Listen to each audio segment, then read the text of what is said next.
10월 6일 화요일 새벽 기도회 시작하도록 하겠습니다. 오늘 본문 말씀은 역대하 6장 12절부터 25절까지 말씀입니다. 역대하 6장 12절부터 25절까지 말씀입니다. 제가 봉독하도록 하겠습니다. 솔로몬이 여호와의 제단 앞에서 이스라엘의 모든 회중과 마주서서 그의 손을 펴니라. 솔로몬이 일찍이 노스로 대를 만들었으니 길이가 5규빗이요 너비가 5규빗이요 높이가 3규빗이라. 뜰 가운데에 두었더니 그가 그 위에 서서 이스라엘의 모든 회중 앞에서 무릎을 꿇고 하늘을 향하여 손을 펴고 이르되 이스라엘의 하나님 여호와여, 천지의 주와 같은 신이 없나이다. 주께서는 온 마음으로 주의 앞에서 행하는 주의 종들에게 언약을 지키시고 은혜를 베푸시나이다. 주께서 주의 종 내 아버지 다윗에게 허락하신 말씀을 지키시되 주의 입으로 말씀하신 것을 손으로 이루심이 오늘과 같으니이다. 이스라엘의 하나님 여호와여, 주께서 주의 종 내 아버지 다윗에게 말씀하시기를 내 자손이 그들의 행위를 삼가서 내가 내 앞에서 행한 것 같이 내 율법대로 행하기만 하면 내게로부터 나서 이스라엘 왕이 앉을 사람이 내 앞에서 끊어지지 아니하리라 하셨사오니 이제 다윗을 위하여 그 허락하신 말씀을 지키시옵소서. 그런즉 이스라엘 하나님 여호와여, 원하건대 주는 주의 종 다윗에게 하신 말씀을 확실하게 하옵소서. 하나님이 참으로 사람과 함께 땅에 계시리이까. 보소서, 하늘과 하늘들의 하늘이라도 주를 용납하지 못하겠거든 하물며 내가 건축한 이 성전이오리이까. 그러나 나의 하나님 여호와여, 주의 종의 기도와 간구를 돌아보시며 주의 종이 주 앞에서 부르짖는 것과 비는 기도를 들으시옵소서. 주께서 전에 말씀하시기를 내 이름을 거기에 두리라 하신 곳 이 성전을 향하여 주의 종이 주야로 보시오며 종이 이곳을 향하여 비는 기도를 들으시옵소서. 주의 종과 주의 백성 이스라엘이 이곳을 향하여 기도할 때에 주는 그 간구함을 들으시고 주께서 계신 곳 하늘에서 들으시고 들으시사 사하여 주옵소서. 만일 어떤 사람이 그의 이웃에게 범죄함으로 맹세시킴을 받고 그가 와서 이 성전에 있는 주의 제단 앞에서 맹세하거든 주는 하늘에서 들으시고 행하시되 주의 종들을 심판하사 악한 자의 죄를 정하여 그의 행위대로 그의 머리에 돌리시고 공의로운 자를 의롭다 하사 그 의로운 대로 갚으시옵소서. 만일 주의 백성 이스라엘이 주께 범죄하여 적국 앞에 패하게 되므로 주의 이름을 인정하고 주께로 돌아와서 이 성전에서 주께 빌며 간구하거든 주는 하늘에서 들으시고 주의 백성 이스라엘의 죄를 사하시고 그들과 그들의 조상들에게 주신 땅으로 돌아오게 하옵소서. 아멘. 오늘 본문 말씀은 솔로몬이 건축한 이후에 하나님께 기도를 하는 내용입니다. 솔로몬이 기도를 시작한 곳은 노스로 만든 단상이었습니다. 오늘 본문의 13절에 보니까 솔로몬이 일찍의 노스로 대를 만들었으니 길이가 5규빗이요 너비가 5규빗이요 높이가 3규빗이라. 뜰 가운데에 두었더니 그가 그 위에 서서 이스라엘의 모든 회중 앞에서 무릎을 꿇고 하늘을 향하여 손을 펴고. 그렇게 기록되었습니다. 솔로몬이 성전을 지은 사람이고 또 왕임에도 불구하고 그는 겸손한 모습을 오늘 본문 말씀을 통해서 보여주고 있습니다. 그는 제사장들이 출입하는 성소에는 들어가지 않았습니다. 그는 왕이었고 그리고 그의 명에 따라서 이 성전을 건축하였음에도 불구하고 그의 한계를 분명히 깨달았던 것입니다. 나는 왕이지만 제사장이 하는 일까지는 내가 할 수 없다 하는 사실을 잘 알고 있었습니다. 그는 또한 기도를 할 때에도 노스로 만든 단상 위에서 기도를 하였습니다. 그는 이러한 모습을 통하여서 또 무릎을 꿇고 기도하는 모습을 통하여서 겸손한 모습을 하나님 앞과 또 이스라엘 백성들 앞에서 잘 보여준 것입니다. 오늘 우리도 하나님 앞에서 우선은 겸손해야 합니다. 가장 이 믿음의 척도라고 할 수 있는 것이 이 사람이 겸손한가 하는 것을 보는 것입니다. 이 사람이 겸손할 때에 이 사람이 하나님을 높이고 하나님을 생각하며 하나님의 영광을 드러내는 그러한 신앙을 가진 사람이다 하는 것을 아는 것입니다. 이스라엘의 초대 왕이었던 사울은 처음에는 겸손하였으나 그러나 후에는 그가 겸손한 모습을 잃어버렸습니다. 그는 아말렉과의 전쟁에서 제사장만이 드릴 수 있는 제사를 자기 마음대로 드렸습니다. 그것을 보고 하나님은 그를 치시고 그를 징계하셨습니다. 이처럼 우리는 하나님 앞에서 교만하지 않도록 조심해야 합니다. 하나님께서 우리에게 능력을 주시고 힘을 주시고 지혜를 주실 때마다 이것은 내 힘이 아니요 하나님께서 주신 지혜요 하나님께서 주신 힘이다 하는 것을 기억하며 하나님의 이름을 높여야 하는 것입니다. 예수님께서는 우리에게 가장 좋은 겸손의 본을 보여주셨습니다. 예수님께서는 온 세상의 왕이심에도 불구하고 이 하늘의 모든 영광을 내려놓으셨습니다. 우리와 똑같은 인간의 몸을 입고 이 땅에 탄생하셨습니다. 마구간에서 탄생하셨고 그리고 예루살렘 성에 입성하실 때에도 겸손하셨기 때문에 낙이 새끼를 타고 이 성에 입성하신 것입니다. 우리는 주님과 같이 그리고 솔로몬이 오늘 본문에서 보여준 모습과 같이 겸손한 자가 되도록 노력해야 합니다. 솔로몬은 이처럼 겸손하게 단상에 무릎을 꿇고 나서 하나님 앞에 기도를 합니다.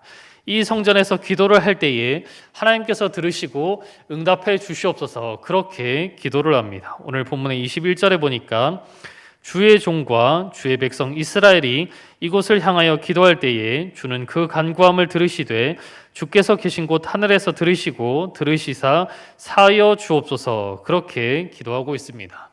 솔로몬이 하는 이 기도의 이 내용은 그가 기도를 할 때에 그리고 그의 백성들이 이곳에 와서 성전에서 기도를 할 때에 하나님께서 들어주시옵소서 하는 것입니다. 이처럼 교회는 기도를 하는 곳입니다. 하나님의 성전은 기도를 하는 곳입니다. 구약시대의 선지자들이 이것을 분명하게 증거를 하였고 그리고 예수님 또한 신약시대에는 교회가 기도하는 곳이라 하는 것을 분명하게 말씀해 주셨습니다. 이사야 56장 7절에 보니까 내가 곧 그들을 나의 성산으로 인도하여 기도하는 내 집에서 그들을 기쁘게 할 것이며 그들의 번제와 희생을 나의 제단에서 기꺼이 받게 되리니 이는 내 집은 만민이 기도하는 집이라 일컬음이 될 것임이라 그렇게 말씀하고 있습니다. 교회는 그리고 성전은 기도하는 하나님의 집인 것입니다. 하나님의 성전은 기도하는 곳이다 하는 것을 우리는 분명히 알아야 합니다. 또한 신약 시대에도 마찬가지였습니다. 바리새인들과 그리고 악한 자들은 교회에 와서 기도는 하지 않고 그들은 장사를 하였습니다. 그것을 보고 주님께서는 그들이 하는 그 장사하는 상을 엎으시고 이곳은 기도하는 집이라 그렇게 분명하게 말씀하셨습니다. 마태복음 21장 13절에 보니까 그들에게 이르시되 기록된 바 내 집은 기도하는 집이라 일컬음을 받으리라 하였거늘 너희는 강도의 소굴을 만드는도다 하시니라 그렇게 말씀하고 있습니다. 우리는 이 사실을 분명하게 기억해야 합니다. 하나님의 성전은 기도하는 집입니다.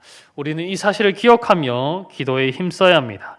사무엘 선지자는 이스라엘 백성들을 향해서 나는 너희를 향하여 기도하기를 쉬는 죄를 범하지 않겠다 그렇게 말씀하였습니다. 이 말씀의 뜻은 기도하는 것을 쉬는 것이 죄라는 것입니다. 기도하기를 쉬는 것과 성경 말씀 읽는 것을 쉬는 것과 예배하기를 쉬는 것은 죄라는 것입니다. 우리는 이 말씀을 기억하며 예배당에 나와서 예배를 드리고 또 기도를 하며 또 집에 있을 때에도 또 영상으로라도 예배를 드리고 기도하기에 힘써야 하는 것입니다. 하나님의 말씀을 읽기에 힘써야 하는 것입니다. 바울 또한 데살로니가 교회 성도들에게 쉬지 말고 기도하라 그렇게 말씀하였습니다. 우리는 이 말씀을 기억하며 항상 깨어서 기도해야 합니다. 항상 깨어서 예배와 기도 생활과 말씀 생활에 힘써야 하는 것입니다. 하나님의 집은 기도하는 곳입니다. 그리고 이 성전은 우리 자신입니다. 우리의 몸이 하나님의 성전이라 그렇게 말씀하셨습니다. 우리는 이 말씀을 기억하며 기도하기에 힘쓰는 우리 성도들이 되도록 우리 자신들이 되도록 노력해야 합니다. 오늘 본문에서 솔로몬은 특별히 두 가지 기도 제목을 가지고 기도를 하고 있습니다. 첫 번째로는 이웃과의 관계에 대한 기도 제목을 놓고 기도하고 있습니다. 그리고 둘째로는 하나님과 백성과의 관계에 대해서 그는 기도하고 있습니다. 첫째로 그는 이웃과의 관계에서 일어난 일에 대해서 하나님이 재판장이 되어 주시옵소서 그렇게 기도하고 있습니다. 22절과 23절에 보니까 만일 어떤 사람이 그의 이웃에게 범죄함으로 맹세시킴을 받고 그가 와서 이 성전에 있는 주의 제단 앞에서 맹세하거든 주는 하늘에서 들으시고 행하시되 주의 종들을 심판하사 악한 자의 죄를 정하여 그의 행위대로 그의 머리에 돌리시고 공의로운 자를 의롭다 하사 그 의로운 대로 갚으시옵소서. 그렇게 그는 기도하고 있습니다.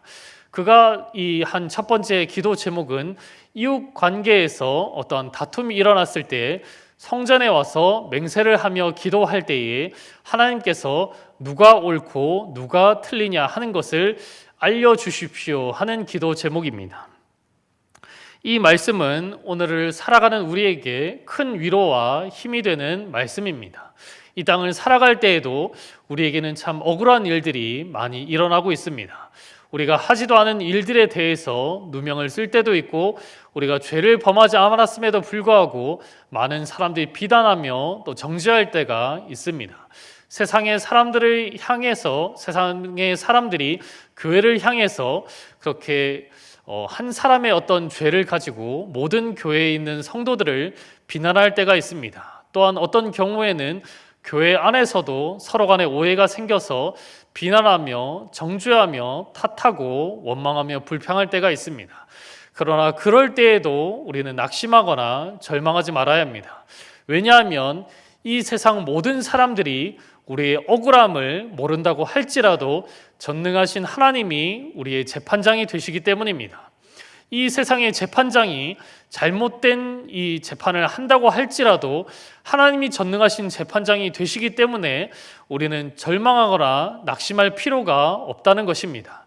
이 세상 모든 사람들이 우리의 어떤 원통함을 몰라준다고 할지라도 하나님이 우리와 함께 계시며 하나님이 우리의 재판장이 되시며 하나님이 공의로 재판을 하신다 하는 것을 기억해야 합니다. 우리가 이 성전에 와서 기도할 때에 그리고 우리 몸이 성전인 것을 기억하며 우리가 집에서든지 또 어디에서든지 우리가 기도할 때에 하나님이 들으시고 우리의 억울함을 풀어주실 것이다 하는 믿음으로 담대함을 가지고 살아가야 하는 것입니다.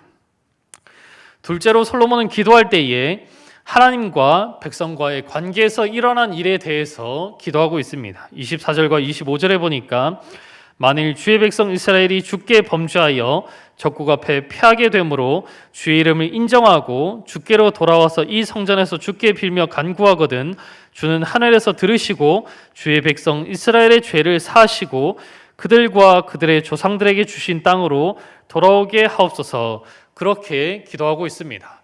첫 번째 기도는 이웃과의 관계에 대한 시시비비를 하나님께서 가려 주시옵소서 하는 기도였다면 이제 이 두 번째 기도는 하나님과 백성 사이에 대한 기도 제목입니다.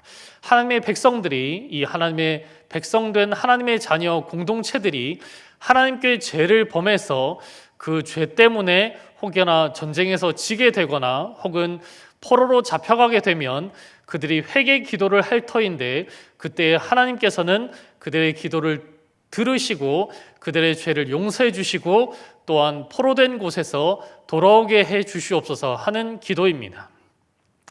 이 기도는 실제로 이루어졌습니다. 이스라엘 백성들이 솔로몬 시대 이후에 왕정 시대가 계속되다가 나중에 포로 시대를 맞이하게 됩니다. 이스라엘 백성들이 우상을 숭배하고 범죄함으로 그들이 바벨론으로 잡혀가게 됩니다. 그들이 회개 기도를 할 때에 하나님은 그들의 기도를 들으시고 그들의 죄를 용서하시고 다시 이스라엘 백성들의 땅으로 돌아오게 해 주신 것입니다. 느헤미야의 기도가 대표적인 기도입니다. 이들의 죄를 사하여 주시옵소서. 그렇게 기도를 할 때에 실제로 하나님은 그들을 다시 그들의 땅으로 돌이켜 주신 것입니다. 지금도 하나님은 우리의 기도에 귀를 기울이고 계십니다. 이 땅의 백성들이 죄를 범할 때에 우리가 기도할 때에 하나님은 우리의 기도를 들으시고 이 땅의 죄를 용서해 주시는 것입니다. 우리는 이 사실을 기억하며 우리 개인을 위해서도 기도를 해야 하지만 특별히 우리가 속한 믿음의 공동체들을 위해서 우리의 가정과 우리의 이웃과 우리의 교회와 우리의 나라를 위해서 기도해야 합니다. 그렇게 기도함으로 우리가 속한 우리 자신과 또한 우리 공동체들이 더욱더 하나님 보시기에 귀한 하나님의 백성들이 될 수 있도록, 제사장 나라가 될 수 있도록 그렇게 기도함으로 승리하는 저희 되시기를 주님의 이름으로 축복합니다. 이 시간 몇 가지 기도 제목 가지고 함께 기도하도록 하겠습니다. 첫째로 말씀을 생각하면서 겸손하게 하나님을 높이게 하여 주시옵소서. 또한 우리 자신과 가정과 교회와 나라를 위해서 힘써 기도하는 우리 모두가 되게 하여 주시옵소서. 또한 12월 3일에 특별히 수능 시험이 있습니다. 우리 입시생들 지혜를 주시고 담대한 마음을 주셔서 시험 준비를 잘 할 수 있도록 주님께서 인도하여 주시옵소서. 기도해 주시고 또 환우들 위해서 속히 우리 환우들 질병이 나음을 받을 수 있도록 기도해 주시기 바랍니다. 특별히 김영식 성도님 대장암 수술 후에 회복 중에 있는데 잘 회복되도록 기도해 주시고, 박경희 은퇴권사님 무릎과 갈비뼈에 금이 간 것 지금 회복 중에 있는데 잘 회복될 수 있도록 기도해 주시기 바랍니다. 또한 담임 목사님 영육간의 강건함을 더하여 주시도록 기도해 주시고, 또 교회와 우리의 가정과 또 다음 세대와 이 나라와 민족을 위해서 하나님을 잘 섬기는 우리가 속한 모든 공동체들이 될 수 있도록 주님께서 역사하여 주시옵소서. 그러한 마음으로 우리 합심해서 함께 기도하도록 하겠습니다.